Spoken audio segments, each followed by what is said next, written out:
कौन है जो तुम्हें रोक रहा है? कम पैसे, ज़्यादा उम्र, कम फैसिलिटीज़ या ज़्यादा टेंशन? पैसे की कमी? नवाजुद्दीन सिद्दीकी के बारे में जानते हो? उनके पास भी पैसे नहीं थे। 4-5 साल रात में जग जग के वॉचमैन की नौकरी करी थी। उम्र ज़्यादा हो गई? मिस्टर पॉल शिरोमणि एक ऐसा नाम है जिन्होंने 90 वर्ष की उम्र में पीएचडी करके साबित कर दिया कि उम्र कभी मायने नहीं रखती।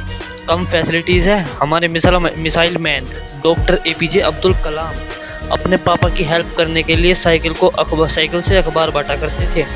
ज़्यादा टेंशन है? तुमसे कई गुना ज़्यादा टेंशन तुम्हारे माँ बाप करते हैं। तुम खुद ही अपने आप को रोकने वाले हो, तुम खुद ही अपने आप को रोक रहे हो। अगर तुम्हारे सामने वाले के पास तुमसे ज़्यादा पैसा है, कार है, नाम है, तो उससे जलने की ज़रूरत नहीं है, क्योंकि वो बंदा डिजर्व करता है। उसने अपनी ज़िंदगी में चलते हुए तुमसे ज़्यादा पैर घिसे हैं। जब तुम टाइम पास कर रहे थे ना, तो वो बंदा टाइम इन्वेस्ट कर रहा था। जब तुम पैसा उड़ा रहे थे, तो वो बंदा पैसा कमाने का तरीका ढूंढ रहा था। जब तुम नौकरी ढूंढने की कोशिश कर रहे थे, तब वो हज़ारों नौकरी देने की सोच रहा था। जब तुम बिजली काटने के बाद सो रहे थे, तो वो बंदा मोमबत्ती लगाकर अपनी आंखें काली कर रहा था, क्योंकि वो डिजर्व करता था। उसको भले ही किसी ने रोकने की कोशिश की हो, लेकिन उसने अपने आप को कभी नहीं रोका।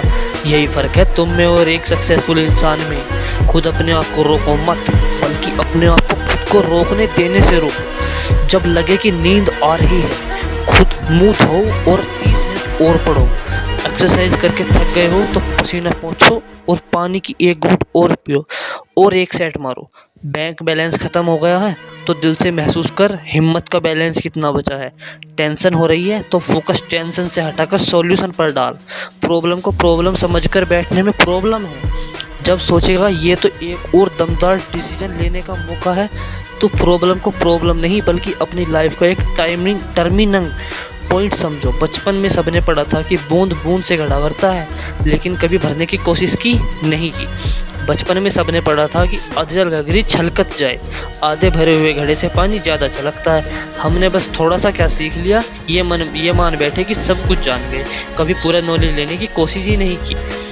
बचपन में सबने सीखा था कि आलस्य कुतो विद्या, आलसी आदमी कुछ नहीं सीख सकता। जब सीख ही नहीं सकता तो करेगा क्या? इस दुनिया में कुछ बड़ा करने के लिए आपको बिल्कुल ब्रांड न्यू करने की ज़रूरत नहीं है। उसी काम को नए तरीके से करके दिखाओ। फ़र्क काम में नहीं तरीके में होता है। फेल होने वाले स्टूडेंट भी वही बुक्स पढ़ते हैं और टॉपर भी वही बुक्स पढ़ते हैं।